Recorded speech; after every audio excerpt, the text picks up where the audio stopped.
Hello, Javians, and welcome to the next episode of our podcast, where we will be talking about early experiences with the internet, and some of us might even share tech experiences from before the internet, because believe it or not, some of us here are older than the internet actually. Cough, cough. Hey, I am older than the internet as well. So I'm not just talking about you, Rex. Okay. So today we have Rix Chavix and Horror and Cats with me. And I would like to assume probably that Rix, you are older than me. So I would let you go first and share your experiences. What kind of tech did you use, which was all offline and loved? And then how did you get introduced to the internet? Well, yeah, I am old as hell. I'm really fortunate in many ways. I think I'm fortunate because I happened to be born at a time when there was really no computers, and then experience computers being introduced to us through school, and then see them come into our homes, and then watch as just insane amounts of rapid transformation happened, and the world become digital, and really experience all of that through my career as an artist. I'm not technology adjacent, but I've always been an early adopter.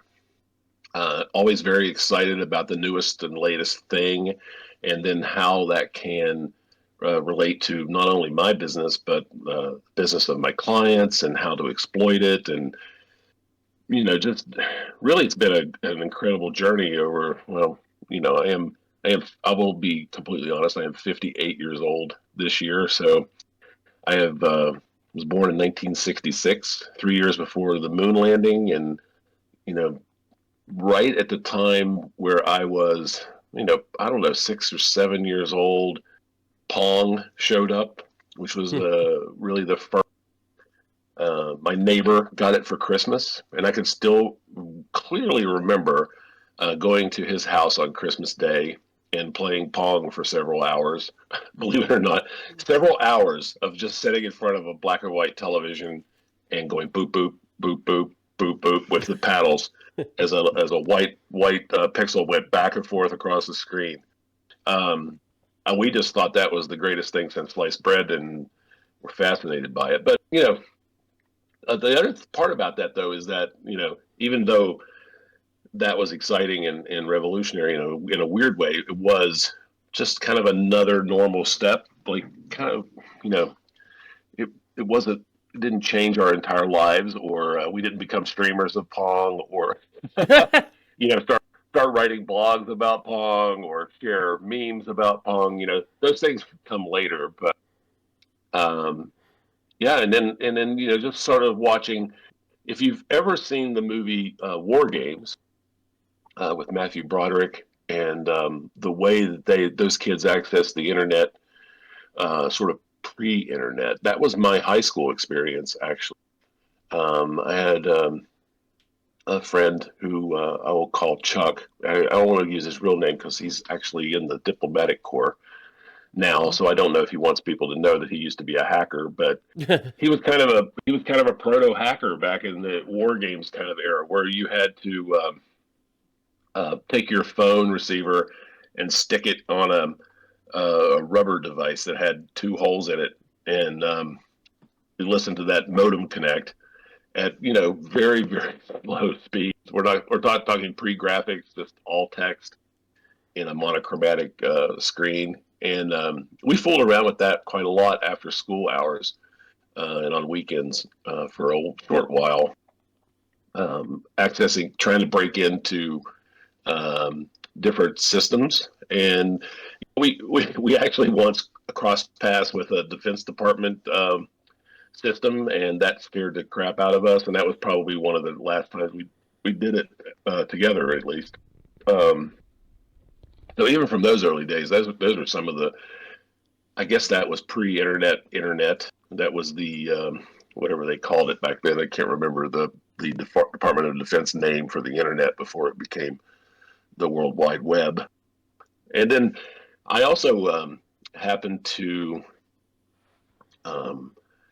be the person who really got into digital video editing way back in the early days before the internet existed, and started talking about gaming on BBS sites, on bulletin boards, and doing stuff like that. I actually convinced a client once, and this was the early 90s, to spend some money with our studio and do some billboard ads on a BBS site that was dedicated to recipes and things like that. It was Campbell Soup Company, actually, out of New Jersey. And we did some proto banner advertising on a BBS site once for them, which was kind of a new thing that nobody knew whether it was going to work or not. So yeah, really kind of touch base with all the hot points and all the changes that came with technology through my whole career. And I attended the very first ad tech conference in Chicago. That would have been like 1996, 97, somewhere in there, where I was exposed to new companies I had never heard of before, kind of like, names like Google and others who were like early pioneers in the World Wide Web space. I actually worked for a client of mine who introduced the first high-speed broadband internet connection. It was a cable company here in the United States called Adelphia Cable, who was a client of mine, and we created the campaign that launched the very first high-speed internet broadband connection in the world, to consumers at least. So that was kind of exciting. So technology-wise, one of the things I do miss um, was that being, and this is kind of like maybe I kind of miss. This is the weird one, probably, is how behind a wall the workings of your computer, your home computer, and your work computer have become over the years, and how difficult it is. Back in the early days, we could basically break apart software and make changes to software directly, and do editing and change the composition of our OS and our experience on the computer a lot more. It was sort of the Wild West, and a lot of third-party developers were developing software in patches and expansions and things for software, and companies were a lot more open to letting you do that sort of thing. And that's really just not the case anymore. It's much more difficult now. Everything's kind of behind, this giant OS that sits on your desktop. I kind of miss that. Anyway, that was a lot of talking I did. I should probably stop. I have so many stories, and if I get carried away, I am sorry. I think that was fascinating. Yeah, and just go back, because mind like a steel trap. I can tell you that without Googling anything, the original Defense Data Network was called ARPANET. And it's ARPANET, yeah, that's it. Advanced Research Projects Agency Network. And on January 1st, 1983, it officially changed to the TCP/IP standard and was the birth of the internet. It's awesome. Yeah, 1983, I was in 11th grade. Just getting ready to, go into my I'm a 1984 graduate, so Orson. Yeah, that was all right off the dome. Didn't Google it. Didn't mute my microphone and Google anything. That's awesome. You did that out of your brain. That's really great. Oh yeah, totally just my brain. Now comes the interesting part. Who is the youngest here, you or me? Oh, I think it's definitely me. If 1983 was the birth of the internet, I was single digits negative age. That's awesome. Okay, I will go next then. Okay. And my mother was an accountant, so we had computer at home because she was also working from home sometimes. Already in the 1980s that happened, so I don't know what happened with the word since then that it didn't become common so That's quickly. awesome.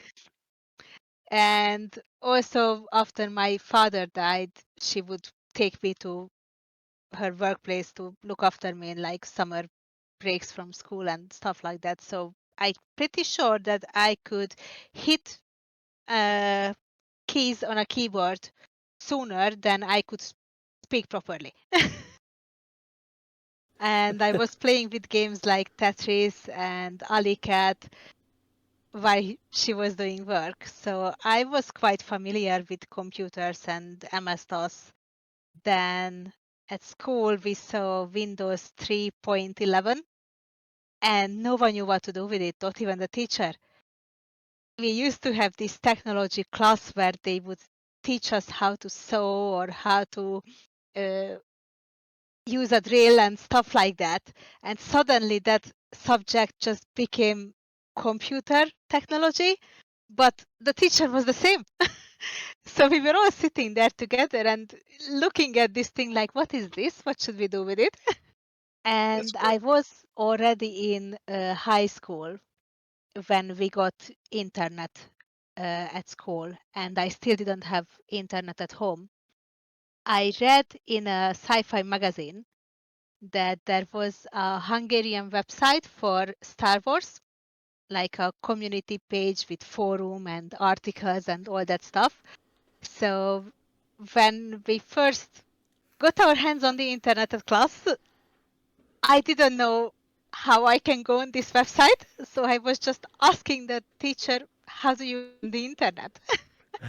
And I had to sit there for half an hour for her to explain how you connect the dial-up connection and go with Netscape Navigator and like, okay, I don't need to know about anything else. Leave me alone. I just want my Star Wars articles. That's awesome. And I don't even remember when we got internet at home and why. I think it was when my mother started to work a lot more from home. And I know that her husband was really not fond of it. Like he didn't understand why we need this. And it was still the dial up on the one line where you would either use the phone Mm-hmm. or you could use the internet.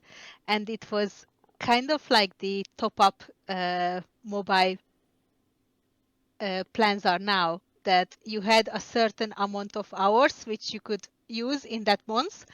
And if you run over, you had to pay extra and stuff like that.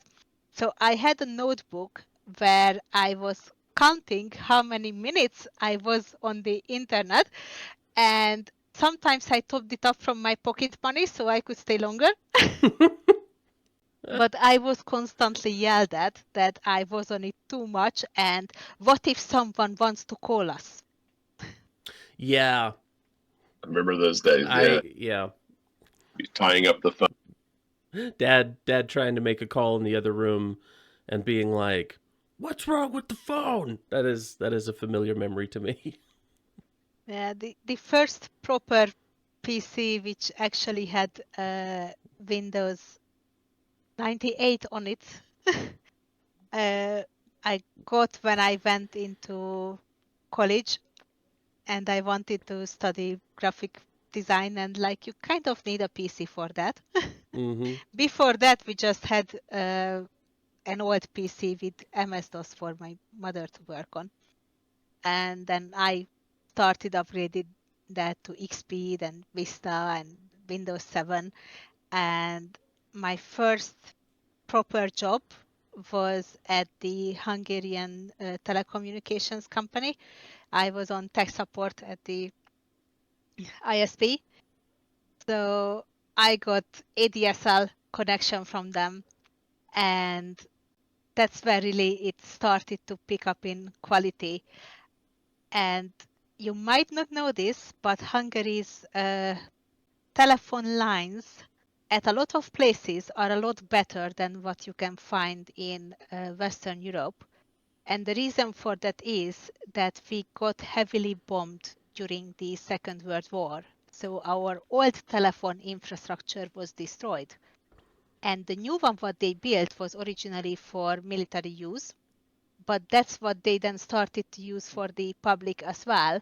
So in a lot of places of Budapest, we have military grade lines, and I'm used to a lot better internet quality than what I'm getting here in the UK. Fair. Yeah, And they're interesting. they're Very probably interesting. hardened. Yeah, that's very cool. And of course, there are still like on the countryside and other places where they use the old lines. I remember how many issues we were reported from that areas, and like you had to tell some people that no, my friend, you are not going to get any better connection where you live. But in the capital, at least, it was fiber before there was fiber in the UK. See, But we're learning stuff already. yeah, Yeah. little bit of history lesson for you. I'll take it.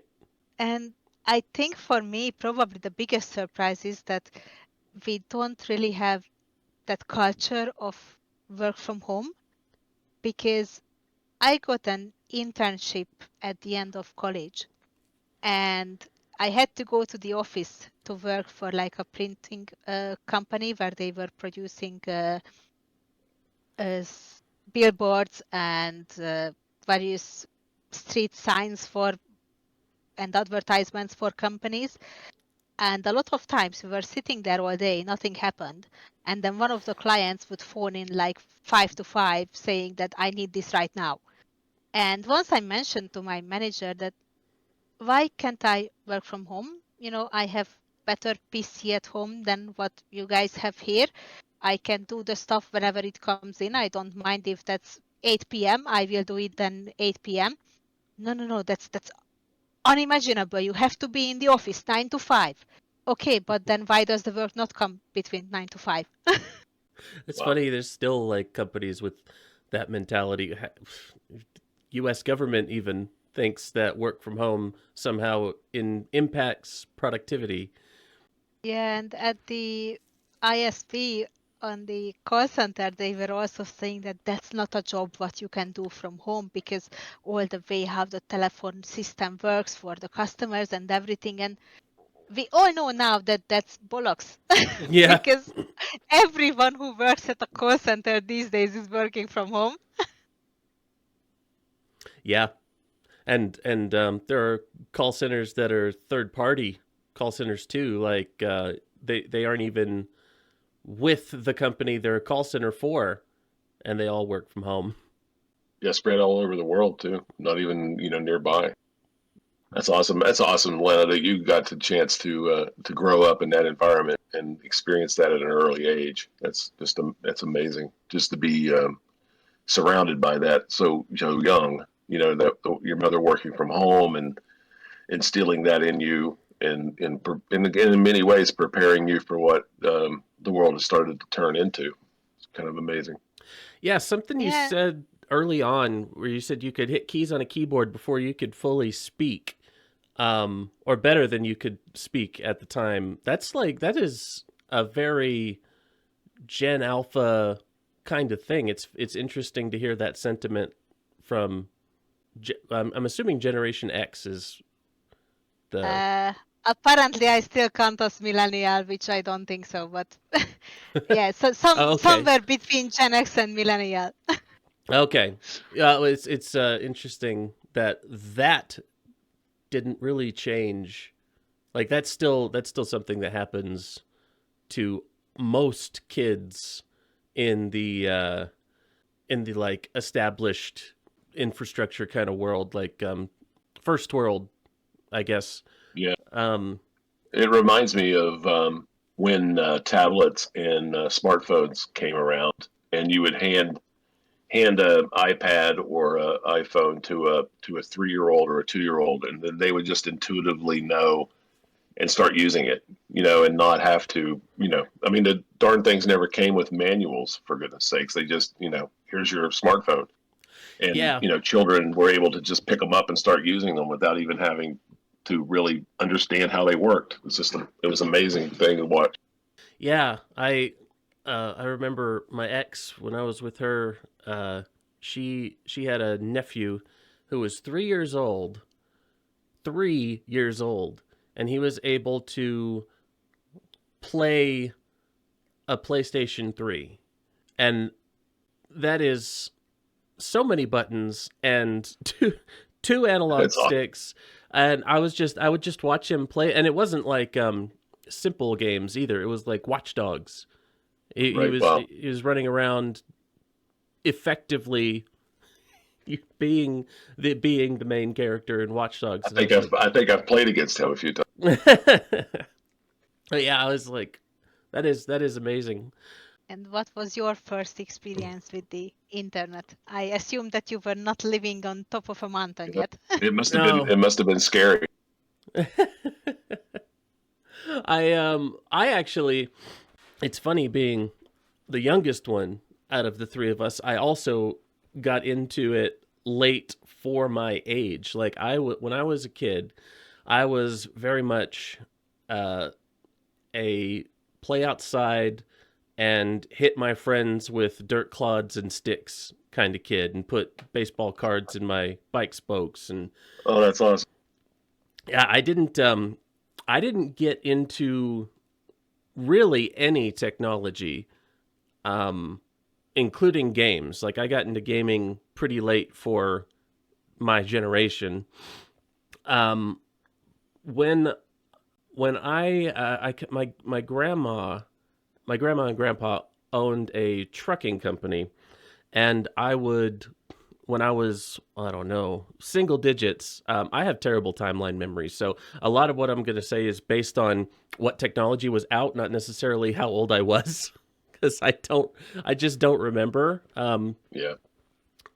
But yeah, when I was like late single digits, I want to say probably around 8, I would go to the trucking company and just do like little odd jobs for like $1 in the afternoons. And one of the things that I would do was I would help. I would quote help as much as an 8-year-old can help with. I want to say it was QuickBooks, like accounting software. So I would just kind of sit there and I would like operate the mouse, and my grandma would tell me where to click and what to click, and just really basic, like, let's keep this child entertained by really boring work somehow. And when we were all done with that, I would get to play Minesweeper on the computer. And that's kind of like my first memory, not necessarily of the internet, but of just computers in general. And skip forward a little bit, a couple of years. I was like 11 or 12, and I took a class at the community college with my best friend, and it was like a basic hardware troubleshooting class.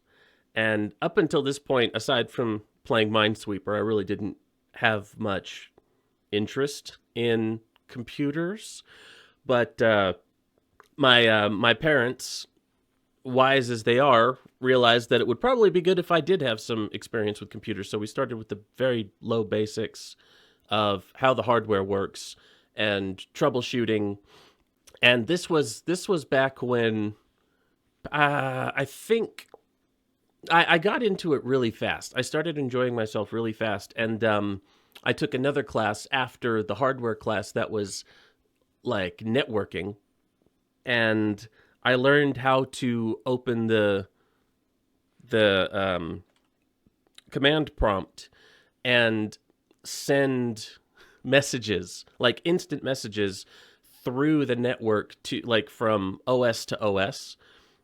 And I just thought that was so cool. And that's when like I was figuring out which IP address each computer was in the room, and I was sending them messages randomly. That's awesome. And I think that was when I really kicked off into being truly interested. And so I was 12. I do remember I was 12 when I built my first PC. And back then, Pentium 3 was like the best one you could get.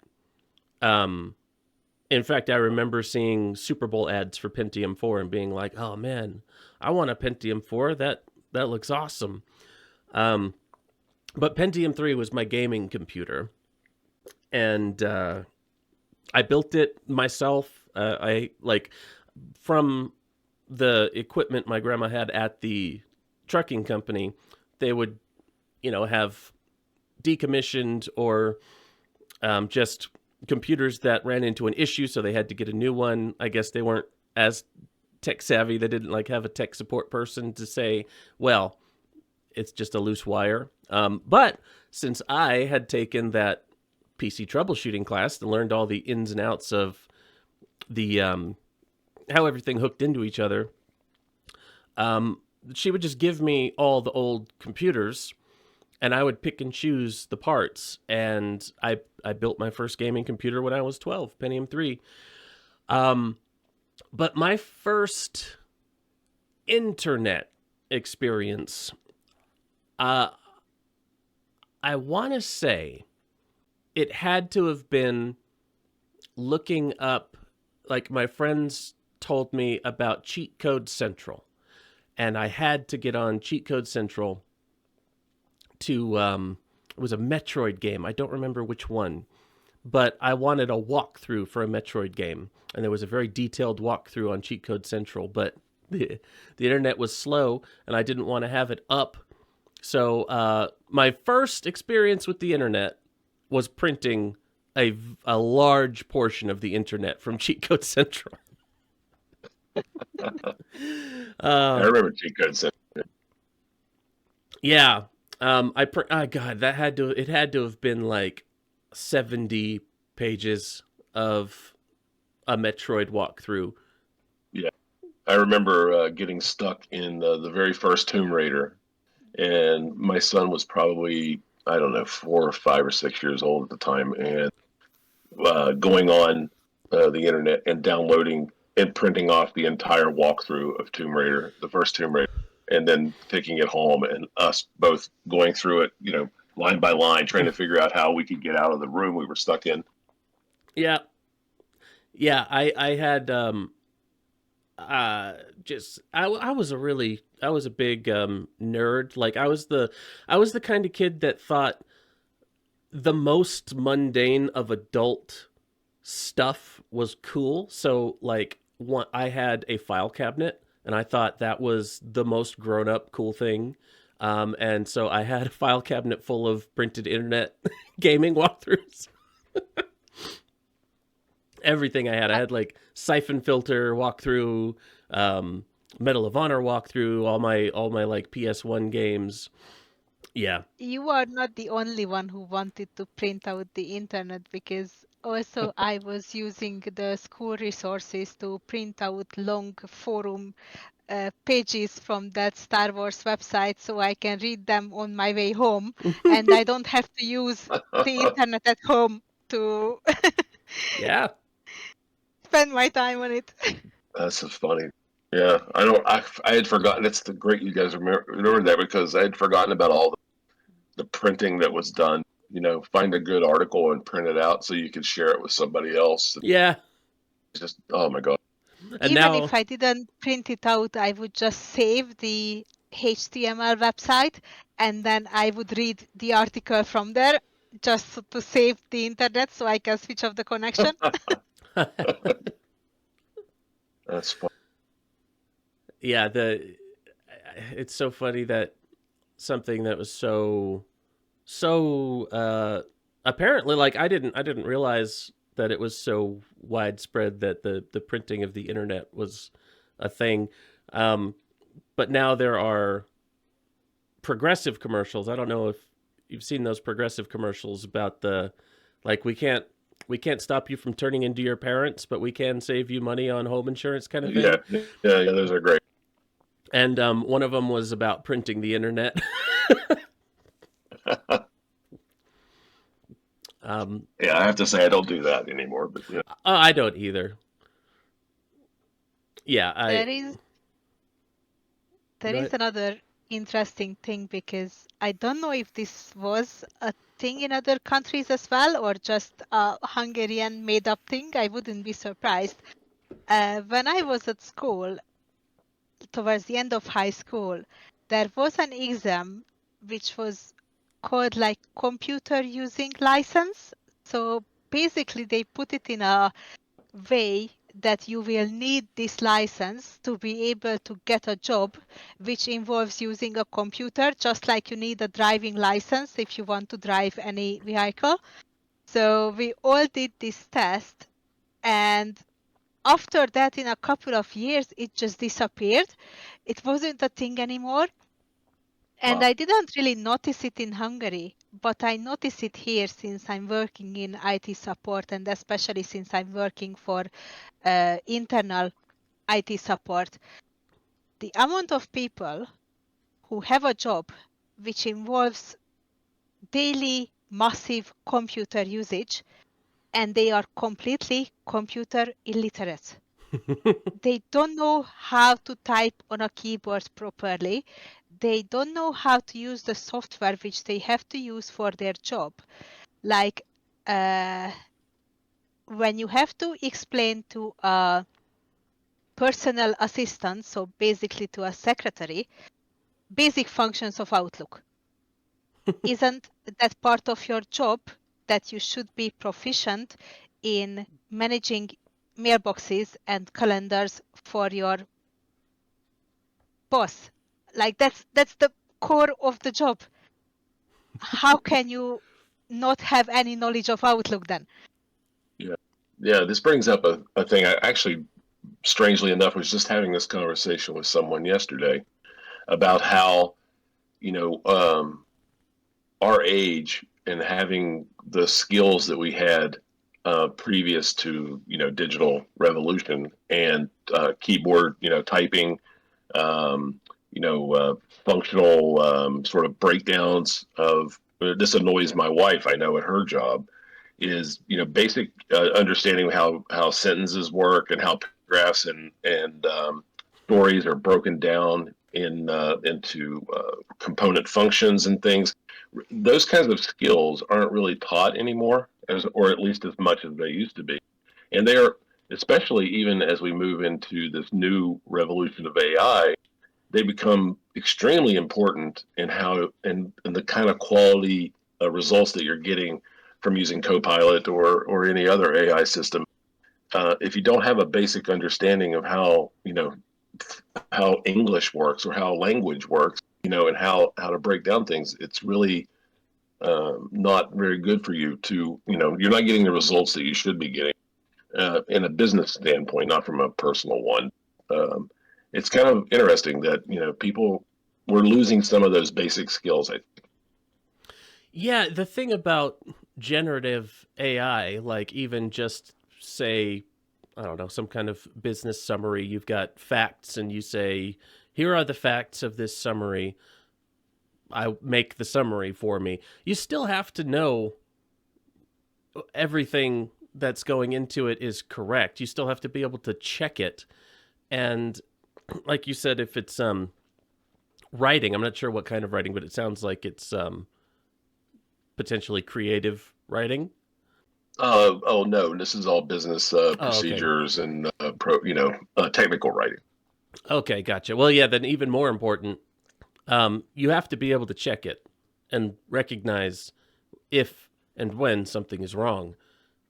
So, yeah, without that basic understanding, you're probably putting in prompts not as well as you could. And then, Well, it's the old axiom, right? Garbage in, garbage out. right. It's kind of still apropos, I think. And I don't know. Back to your point, Lana, I don't remember anything quite like that. I mean, I think that probably Horrid Cats knows this too, has experienced this as well. That there have been a lot of profit-making organizations and schools here in the Western Hemisphere who have, over the last 40 years, tried to, kind of corner a market on, if you pay us a certain amount of money, you get the certain certifications to ensure things. But we've never had any kind of universal sort of driver's license Yeah. level thing where you've had to be, have this certain certification before we'll allow you to use the internet. But we Yeah. certainly had a lot of people try it. Yeah, most of it was like for profit expanded learning things, or like coding programs that give you a certificate to add to your CV.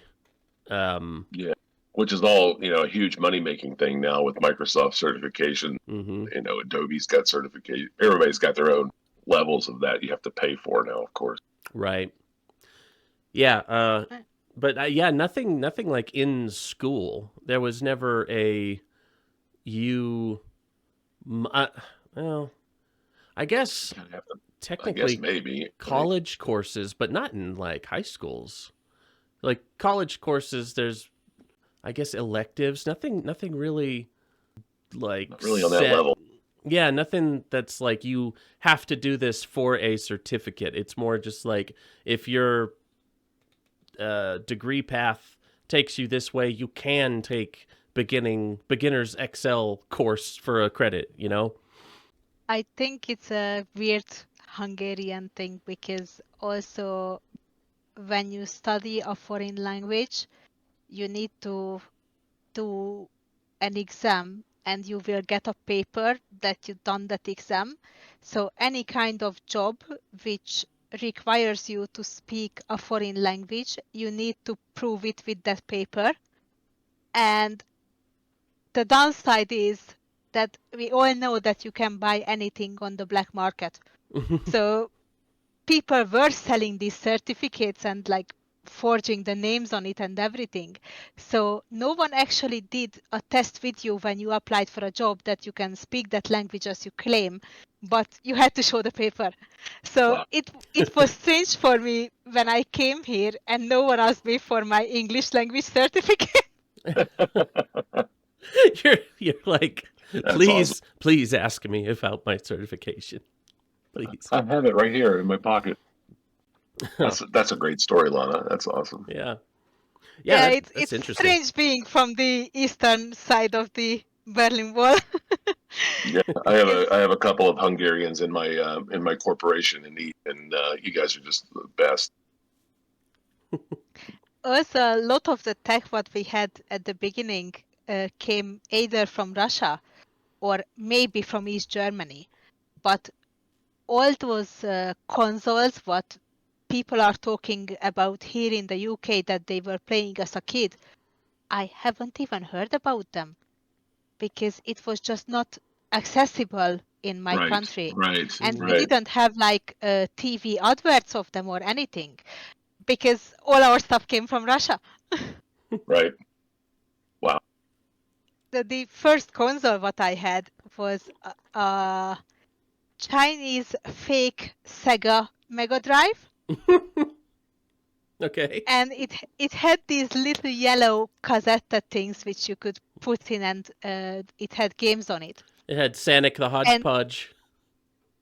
you could only buy them at these flea markets, nowhere else, not in any official gaming shops when we had those. So that's when I had to realize later as I was growing up and learned about PlayStation and other Wow. consoles that probably we were messed around with.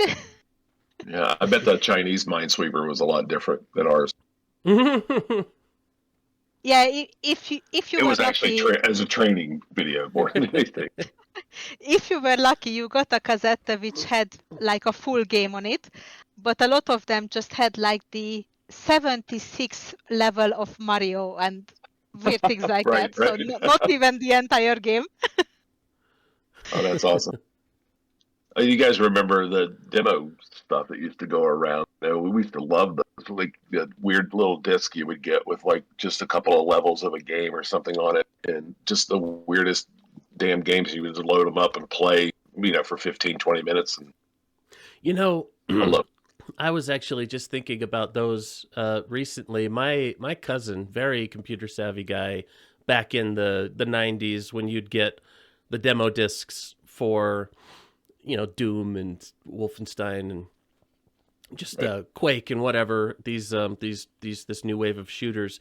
Um, Evidently, I haven't verified this. This is what he told me a long time ago, but evidently those games are the whole game. There is just a code block in there that Uh, keeps you from progressing past a certain point. And if you know what you're doing, you can remove it, and the demo disc becomes the full game. oh wow, So that makes sense. apparently he used to do that. Like that's how he got Quake and those first person shooters from back in the day. Wow. Yeah, I'll tell you guys a funny story, a hardware funny story. So I had this was the early '90s, and I was working on I think I had a desktop. It was two Mac AVI 800s, and we had I had purchased a Media 100 system, which was a very very early a digital video editing system, and I needed an external hard drive for it. And the external hard drive was a 4 gigabyte RAID array, and no, it's 14 gigabyte RAID array. So it was four drives on top of each other, each of which were what, 6 gigabytes apiece. That's a huge. That is a It was a huge huge amount drive. of memory for the Yep, 90s. yep. And it cost $17,000. Oh So my it was a god. yeah, it was a little over $1,000 a gigabyte for that drive. God. And we got it. We bought it. It was a huge outlay for the studio, but we did it. We financed it for 14 gigabytes for $17,000. Yeah, and Jesus. that was insane. That is insane when I think about that. When Yeah. you can take a little stick now that's got way more memory than that, and just pop it into your computer. For next, I think people give them away. I genuinely Used have to. a drive that is approximately the dimensions of my like a fingernail that holds 64 gigabytes. Yep. It's Yep. what I used to take to karaoke bars with all my custom tracks on it. I would have them plug it into the computer that way. I got all the music I wanted without having to rely on them. Yeah. My external drive that I keep. I mean, I have pop-off drives, that are like four gigabytes a piece or whatever. But my big one that I back up everything onto, especially for the board game and important projects like that, it's 14 terabytes, and it's Hmm. just the size of a paperback. Yeah, and it probably only cost about like $250. Yeah, yeah, and the best part of it is it's a solid state drive, so it's not Mm. spinning or doing any of the weird things that old drives used to do that would cause so much technical problems. Yeah. Yeah, I also Speaking of, go on. well, I was gonna say I have another weird little moment in my life where career wise where I changed jobs just as I was at a job that did not use computers. We were doing art the old-fashioned way on paper and using photostats and all that kind of stuff. And then got a new job that did use computers. And to get that job, I had to take a test. And this is the funny part, at least in my mind, is that test was on paper. It was printed out. It was like a 8 sheets of questions and logic problems and things to see if I knew how to use a computer. And yeah, I had used computers previous to that at school and in my hobby with friends and other things. So it wasn't like I was completely ignorant. But yeah, apparently I scored like the best score that anybody had ever scored on that test, and got a promotion before I even started the job. So that was kind of a cool thing. But since that moment, obviously computers have been in workplaces forever. So Yeah. it was just a weird little confluence of moments there. That reminds me of probably what is my biggest frustration with how tech moved into the you can do stuff online but not perfectly way, because especially if you have to deal with like official government businesses like healthcare and stuff, if you have to fill out any form, they will send you a Word document which is clearly formatted in a way that it was not meant to filled out online. And even if they accepted that you send it online, they want you to print it out, sign by hand, scan it back, and send it back. And it's just so much hassle instead of getting a PDF, which is perfectly formatted for online editing. Right. And also, a lot of workplaces, they would have digital documentation and backup and archives, but they would also have to print out certain documents in I don't know how many copies. And where did this whole thing go wrong? Because by now, we should have everything just digitally. There shouldn't be any need to do anything official on paper. I totally agree, 100%. It's so weird. It's still a weird world of. It still is that way. Just a weird mix of things, right? Yeah, maybe I don't know. It's funny that I'm the youngest one and I feel this way, but I actually feel almost comforted. Like when I bought my house, going to the real estate office and sitting down with a person in person and physical paper, I don't know, it just felt more solid. Like it's More real. yeah, especially with buying a house. It felt like I said, I ever since I was a kid, I was thrilled by the most mundane of adult things like file cabinets. So, uh going down to the office, I don't know, felt good. I think it would have been it would have been exactly as binding doing it online. Um but I don't know. I feel uh See, No, I don't I mind. think I understand what you mean. Yeah, it's more monumental that way somehow. yeah, it's pomp and circumstance. It's got nothing to do with the actual process. Uh Obviously, I wouldn't have had to drive anywhere. I wouldn't have had to see people. People aren't really my thing. But I don't know. Yeah, See, I don't mind the paper in that way where you go into an office, you speak with a person there, and you fill out forms there, and it's done. Because that has its own charm or its own way. But when it gets mixed with the digital stuff, so it's not fully digital, not fully paper, but somewhere in between. I That see what you mean. So like Annoyingly in between. yeah, if they said, okay, you can do this, you can fill out this paperwork at home, but you have to print it out and then fill it out and then scan it back to us. That would have yeah. been like, no. This no longer is fun. This is not the fun kind of adult. I can say from personal experience, I'm personally like filling out a lot of job applications right now online, and it Mm-hmm. is absolutely amazing the wide variety of systems that people are using. Some of which feel like they're right out of the 90s. They're the white screens with the weird, HTML blockage, and the forms, the fields that don't really remember what you wrote or don't anticipate what you're writing, or and then all the way up to like iPad level stuff. It's amazing how wide of a spectrum there is in the process. Mm-hmm. Yeah, HR departments, um, they vary so strongly.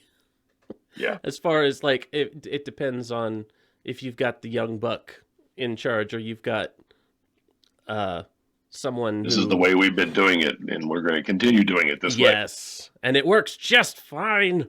It's fine. There's no sense in redoing it.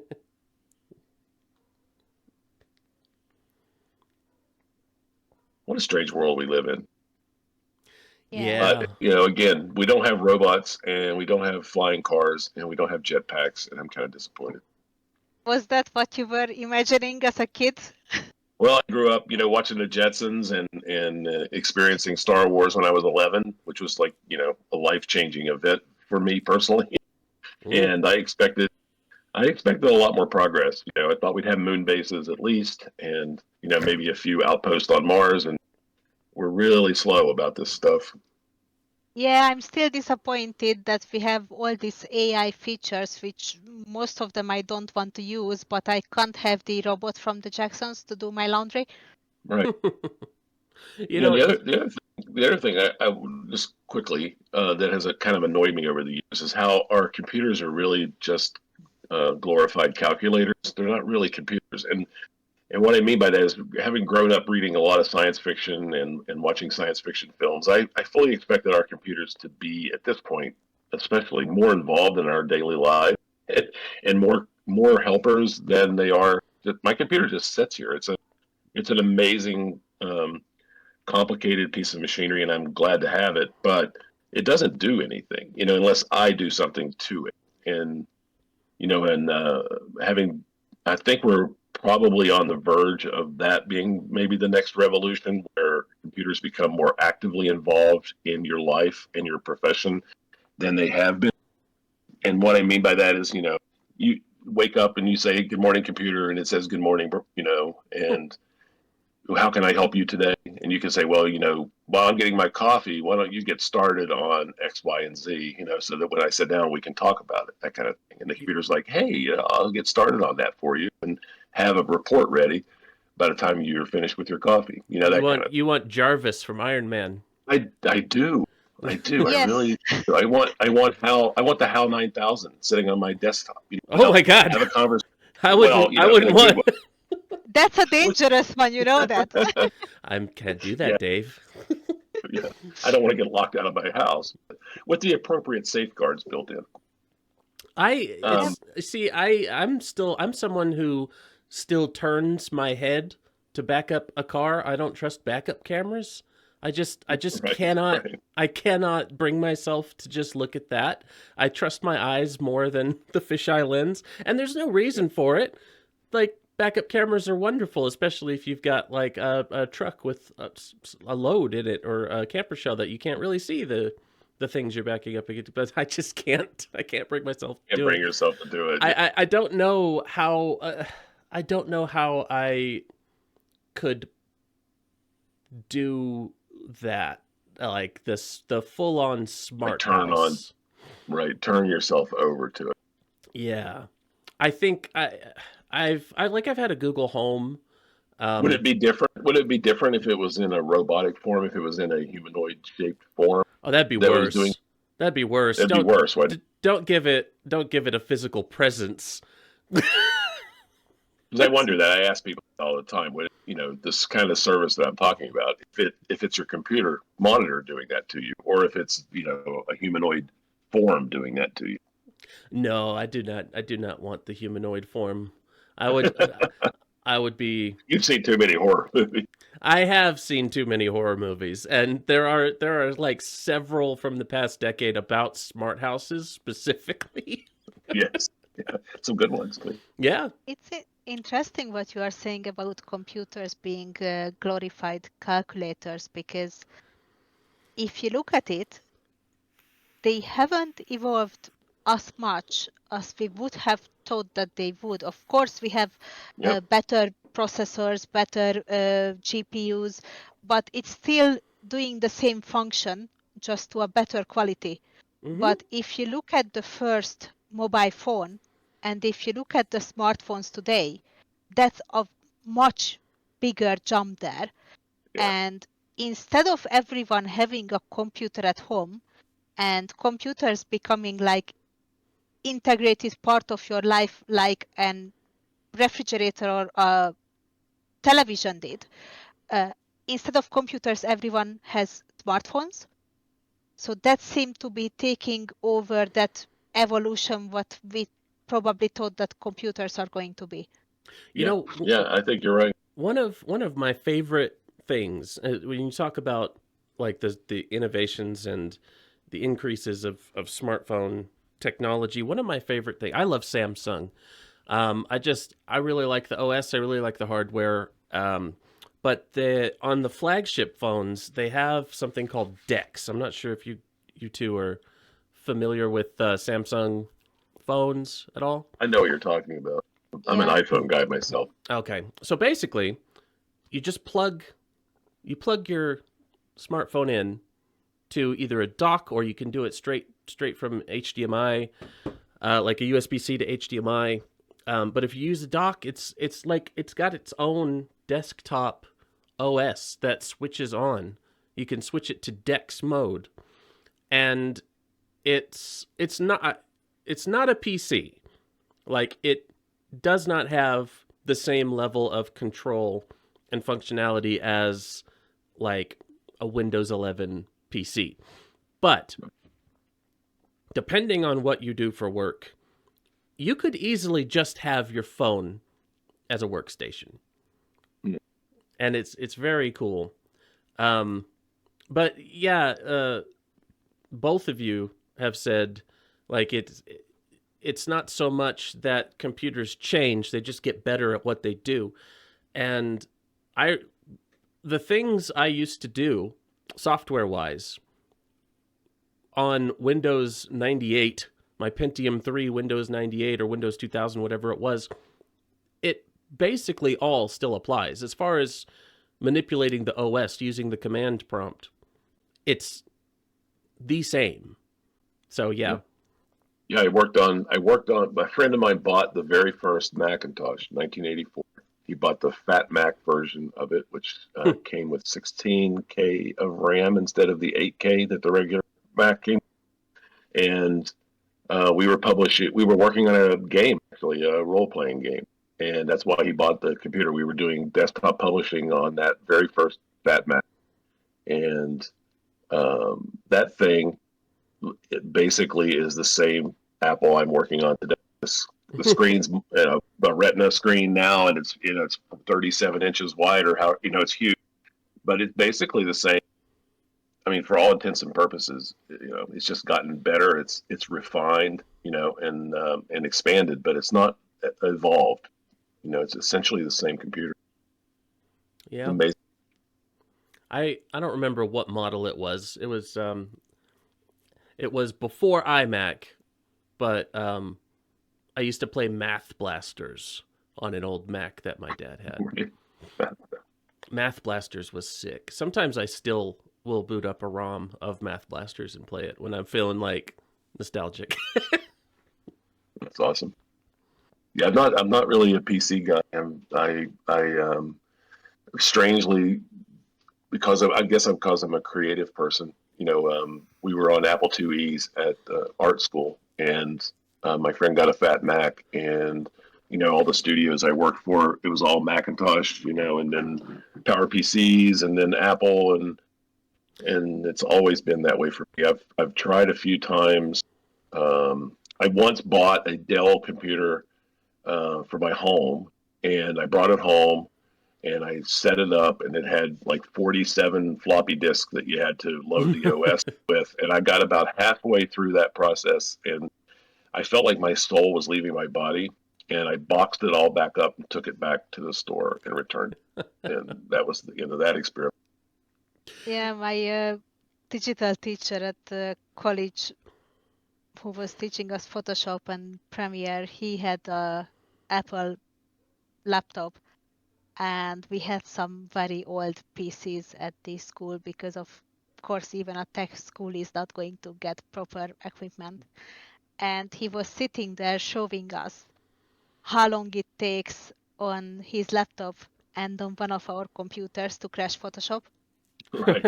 And on PC it crashed after 10 minutes, and his laptop crashed only when it was pushed very, very far to the edge of the performance that laptop was capable of. So Right. after seeing that, I said, I have a better PC at home, so what about I do my diploma work at home and I come in only once a week to show you how I'm doing? Nice. And he couldn't say no. That's awesome. But yeah, I think a lot of people who have PC, it's either a laptop because they get it from work and they use it for work, Right. or they are PC gamers, so they have a high-end gaming PC. But I'm both. the average person doesn't have a PC at home for everyday stuff. You know, and that's not what I imagined. for a Not right. really long time, and I mean an unusually long time, since I like when I was 12 I was super into PCs, but when I moved I didn't own a PC. Everything was on my smartphone. Um and it was the better part of a decade before I actually got a PC for myself, just to have at home. Um Most everything I did, I could accomplish on the phone. Huh? You are a slow adopter. I am. Yeah, yeah. Uh That's awesome. Lana, I find myself having too much tech because I can't find one piece of kit which could do everything what I need. There are things I prefer to do on my PC, like I know that Final Fantasy XIV is on console as well, but I can't play that game without a keyboard and an MMO mouse. There's no mm, way that you get me playing that on a controller, and Right. you can't get an MMO mouse work with the PlayStation. So I need PC for that, because all the graphical stuff, what I'm doing, technically I could be doing it on a tablet. mhm. Even though I prefer editing with a keyboard and mouse, but that's what you said about Samsung Dock. I don't have a Samsung phone anymore because they got too expensive for me. But I've seen that in action, and it just looked awesome that you can do your stuff on your phone or tablet, and then if you want to work more comfortably, you just dock it at home and there you go. But Yeah. probably I will be stuck forever with PC, console, and a phone which is capable to do a lot of stuff. And I also have a laptop, because sometimes the phone's performance is not enough when I'm on the go, so I need that keyboard mouse experience. Yeah. Yeah. No, I hear you. I agree. I've tried drawing on tablets, and doing art on tablets. And I see a lot of people who do, fantastic, amazing things on those. I just can't do it. All the art things I've entered on just about have been using my Samsung phone and stylus. Oh wow. Yeah. Yeah, maybe. I'm not a great artist. Like I can't draw unless I have a direct reference. Like I have to see exactly what I'm drawing, or else like Right. I have no imagination for drawing for some reason. I Yeah, that's love all to right. write, but I cannot draw. Um All right, guys. I think I'm gonna have to wrap up. oh, okay. Um I was going to say, Lana, as far as the like what kind of technology from the old days do you have nostalgia for? It's funny that said he didn't like putting floppy disks in, because I think floppy disks were one of the most satisfying things to use. That tactile click. I still like when I have my emulators and some PC ROMs from uh, abandonware and whatnot, and I have them on SD cards so I can plug them in and feel that tactile click. Oh, that's awesome. So That's little a great. little nostalgia for floppy disks, I gotta say. Yeah, yeah. I have to admit there, and probably this is a one you guys may not remember, but there was a external storage thing called. There were zip drives and jazz drives, and zip drives were just a little bit bigger than your normal floppy, and they were very robust, so like hard plastic. And Mm. then jazz drives were like twice as big as that and twice as thick. And there was just something, and I could still feel it in my hands, about sticking a jazz drive in, and the little thing would go, and it would slide down, and it just that noise it made and the little click, it was so satisfying, and I can Yeah. still hear that noise and feel it in my hands even today. And Yep. that's probably 30 years since I used the jazz drive. But there's something very satisfying about the mechanical action of that, right? Yeah. Yeah, I exactly. do miss my flip phone. Oh, the flip phone. Oh yeah, my That razor. also had that sound when you click it, when you close it, and just that motion that you can open the phone and answer the call with that, not having to press buttons and everything. Because in winter time, don't try to call me, because by the time I take my gloves off to take the phone up, it's gone to voicemail. I mean, to be perfectly honest, don't try and call me ever. You I text. still have my razor in a drawer in my desk Oh, nice. and I'll bring it out every once in a while. Just flip it open and just because it feels good in your hand, right? Still, I just kept it. I have a flip phone. And my Palm Pilot. It sits next to my Palm Pilot. Oh man, I still have my Palm Pilot. Yeah. Remember, you had to learn that secret graffiti language in order to write on the screen. Yes, in that special box. Yeah. The special writing area. Oh my God. And a boss who bought a Newton.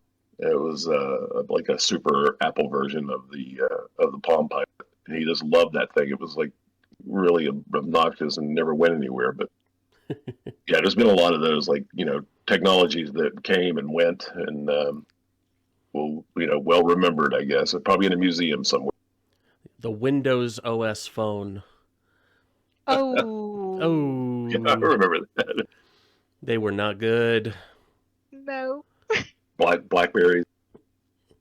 Blackberries, that physical keyboard on a Blackberry in that little scroll nubbin. I'll share a final story. I'll share a really good story with you guys.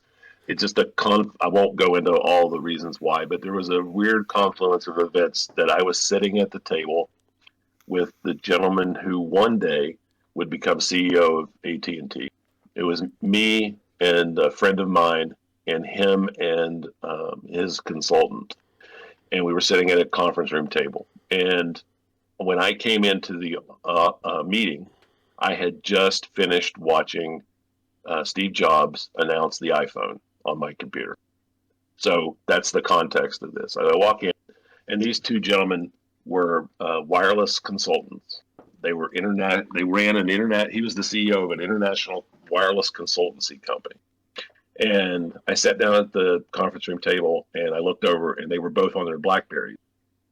And I said to them, "Have you seen Steve Jobs' introduction of the iPhone?"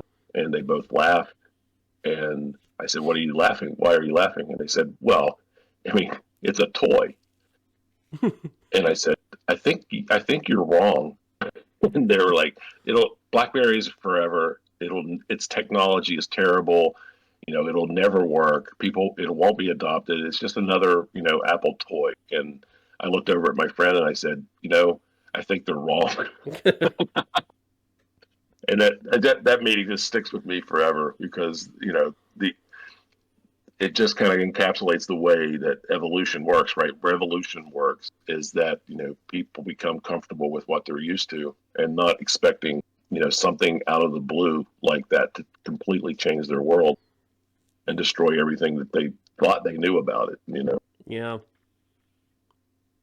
I think that's a really good conclusion to today's episode, but it's one of those topics which we will have to revisit at some point and share Yeah, I some think more this is a memories. good one. Yeah, we should do a part 2 or something. Yeah, part 2 with our expectation for the future. Yeah, where are we going? Where is this thing going? Or it could be a documentary of me trying to set up my house as a smart house and Well, there you go. hiding. And then all the horrible consequences that happen. Yeah. My microwave eats me. Yeah, you get shoved out the airlock. I'm sorry, Rix. I won't be able to do that. Oh, no. Oh, no. All I asked for was a bagel. It was great talking to you guys, as always. These are fun. Yeah, Yes, you too. It was fun.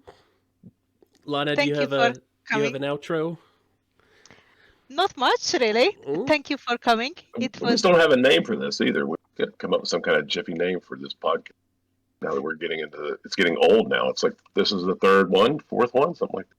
Third discussion podcast. I guess the Halloween one probably doesn't count. We can think about a name, and maybe for next time we can have an official name. Cool. All right, guys. Have a great rest of your weekend. All right. Thanks. Nice talking. Bye-bye. Yep, Bye.